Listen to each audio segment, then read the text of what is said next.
औज़ बिल्लाहि मिनश शैतानिर रजीम बिस्मिल्लाहिर्रहमानिर रहीम रब्बे ज़िदनी इल्मा। ऐ अल्लाह ताला मेरे इल्म में इजाफा फरमा और मुझे सच बोलने की तौफीक दे। अस्सलाम वालेकुम जिन जान पाकिस्तान जी।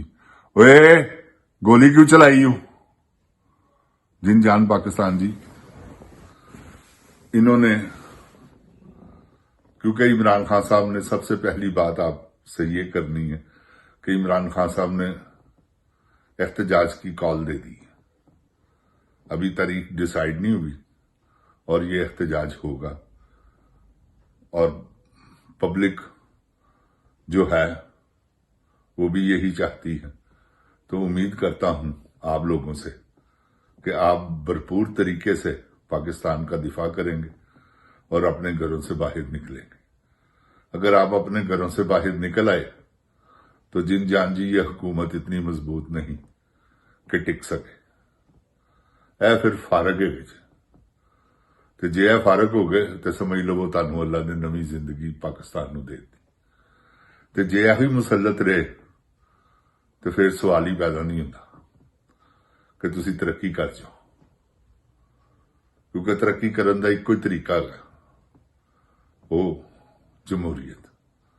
तो जमहूरीयत तुहाडे सामने जिस तरह की है, क्योंकि खामोश एहतजाज करने का हर बंदे नू हक है। इस तरह का हक है कि अगों पिछों गोली चला देंगे ने। इन्होंने जिन्ना बंदा मार दिता है मुरीद के, जिन जान पाकिस्तान जी है, इन्हों की खिते पै गया, क्योंकि तारीख ने तो माफ नहीं करना। लिखा तो गया कि जो होया मोहसन नकवी वर्गे बेगैरत बेशरम बेहयाल लोग जेड़े मुसलत ने, वो जाके पूछ रहे वा डट के लड़े हो, किसी किस्म की कोई परेशानी तो नहीं। देखो ना, ए पाकिस्तान के हालात ने क्यों बकायदा पूछ रहे हैं।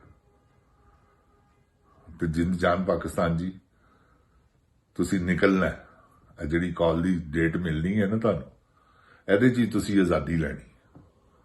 आजादी खो लो, आजादी तो इलावा कोई गल नहीं जेगी। जे तुसी इन्हां दा इंतजार करोगे तो अगे 3.5 सालां च की तुहाडे नाल होया, अगों भी देख लेना की हुंदा। क्योंकि महंगाई ने मुंह लोकां दे, अल्लाह माफी देवे, तौबा इस्तगफार, रोटी खान तो लोग आवाजार हो गए ने, दवाइयां उहदे तो आवाजार हो गए ने। महंगाई ने इस हाल तक, इस पोजीशन तक पहुंचाता है कि अल्लाह माफी देवे, शरीफ आदमी का जिंदा रहना मुहाल हो गया। गरीब आदमी, सफेद कालर किस तरह अपना वक्त गुजार रहे ने, अल्लाह बेहतर जानता। अपनियां इन्होंने मरातां, अपनियां तनखावां, अपना सारा कुछ अर्दली ने लोगों को चुप कराने वास्ते मुंह च ठोसे है कि मुंह बंद रखना।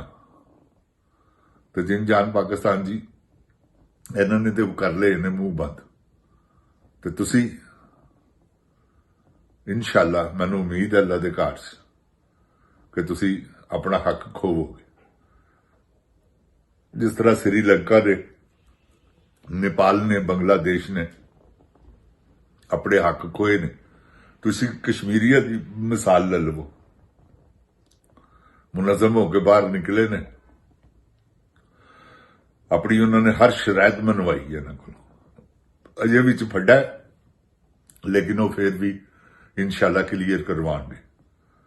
तो जिन जान पाकिस्तान जी, तुसी भी अपना हक खोवो।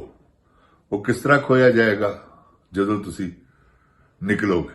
तो निकलो मेरी जान। मदनियात दे सौदे हो रहे ने, अपनी मर्जी नाल कर रहे ने। ना असैंबली चो बिल पास होया, ना इन्होंने किसी ने मशवरा किया। बूट पालिश करन चले गए फौरन ट्रंप साहब दे। तो तुहानू पता है कि इस वेले ट्रंप साहब दे भी मुखालफीन जेडे ने वो सड़कों ते आ गए ने। बेपनाह दुनिया, 70 तो 80 लाख बंदा मेरी जान ट्रंप साहब दे मुखालिफीना चो है।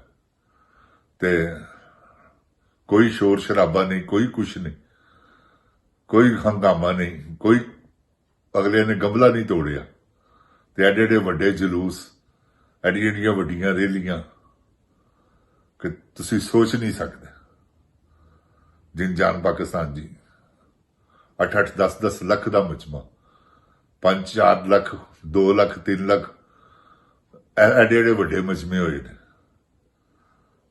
ਜਿਹੜੇ ਕਿ ਆਵਾਮ ਬਾਹਰ ਨਿਕਲੀ ਹੈ ਸੜਕਾਂ ਤੇ ਆਪਣਾ ਟਰੰਪ ਸਾਹਿਬ ਦੇ ਮੁਖਾਲਫ। ਤੇ ਗੁਜ਼ਾਰਿਸ਼ ਹੈ ਜਿਨ ਜਾਨ ਪਾਕਿਸਤਾਨ ਜੀ, ਇਹ ਜਮਹੂਰੀਅਤ, ਕੋਈ ਪੁਲਿਸ ਵਾਲਾ ਨਜ਼ਰ ਨਹੀਂ ਆਇਆ, ਕੋਈ ਕਿਸੇ ਕਿਸਮ ਦੀ ਗੜਬੜ ਨਹੀਂ ਹੋਈ, ਕਿਸੇ ਨੂੰ ਕਿਸੇ ਨੇ ਕੁਝ ਵੀ ਨਹੀਂ ਕਿਹਾ, ਕੋਈ ਨਾਅਰੇਬਾਜ਼ੀ ਨਹੀਂ, ਕੋਈ ਕੁਝ ਨਹੀਂ, ਪਲੇ ਕਾਰਡ ਸਿਰਫ ਟਰੰਪ ਸਾਹਿਬ ਦੇ ਖਿਲਾਫ। ਤੇ ਗੁਜ਼ਾਰਿਸ਼ ਹੈ ਜਿਨ ਜਾਨ ਪਾਕਿਸਤਾਨ ਜੀ, ਪੁਰਅਮਨ ਇhtਜਾਜ ਕਰਨਾ ਹਰ ਕੌਮ ਦਾ ਹੱਕ ਹੈ।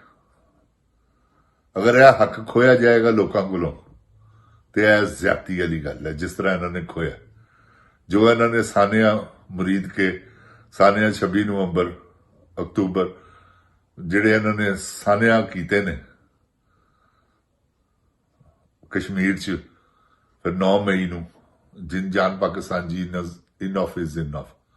ਇਸ ਤੋਂ ਅੱਗੇ ਕੀ ਕਰਨਾ ਇਹਨਾਂ ਨੇ ਬੰਦੇ ਮਾਰੇ ਨੇ ਇਸ ਤਰ੍ਹਾਂ, ਜਿਸ ਤਰ੍ਹਾਂ ਉਤੋਂ ਉਹ ਮੌਸਮ ਨਕਵੀ ਜਾ ਕੇ ਜ਼ਖਮੀਆਂ ਨੂੰ ਪੁੱਛ ਰਿਹਾ ਵਾ, ਡਟ ਕੇ ਲੜਿਓ।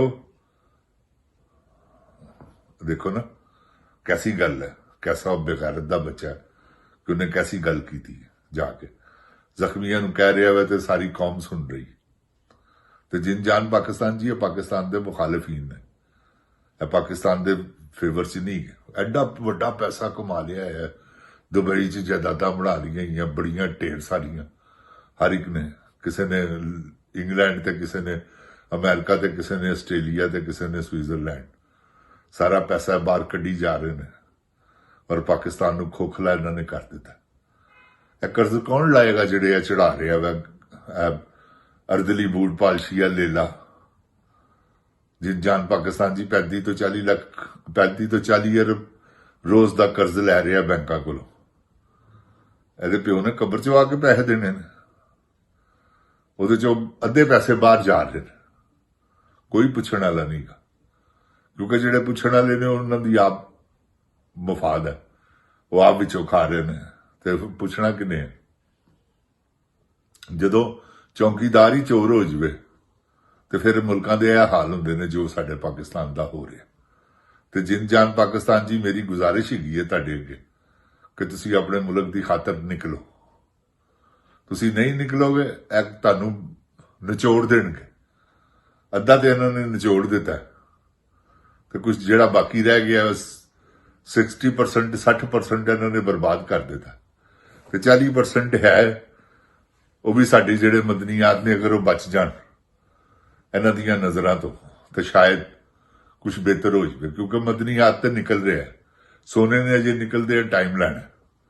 ਤੇ ਅੱਲਾਹ ਤਾਲਾ ਪਾਕਿਸਤਾਨ ਨੂੰ ਤੌਫੀਕ ਅਤਾ ਫਰਮਾਵੇ, ਪਾਕਿਸਤਾਨੀ ਆਵਾਮ ਨੂੰ, ਕਿ ਉਹ ਆਪਣਾ ਹੱਕ ਖੋਣ ਤੇ ਖੋ ਕੇ ਮਿਲਣਾ। ਜਿਨ ਜਾਨ ਪਾਕਿਸਤਾਨ ਜੀ, ਸਵਾਲ ਹੀ ਪੈਦਾ ਨਹੀਂ ਹੁੰਦਾ ਮੁਫਾਹਮਤ ਨਾਲ ਤੁਹਾਨੂੰ ਕੁਝ ਲੱਭੇ, ਇਹ ਮੁਜ਼ਾਮਤ ਨਾਲ ਹੀ ਲੱਭਣਾ, ਇਹਨਾਂ ਦੀ ਮੁਰੰਮਤ ਨਾਲ। ਤੇ ਮੁਰੰਮਤ ਇਹਨਾਂ ਦੀ ਕਰਦੇ ਹੋ।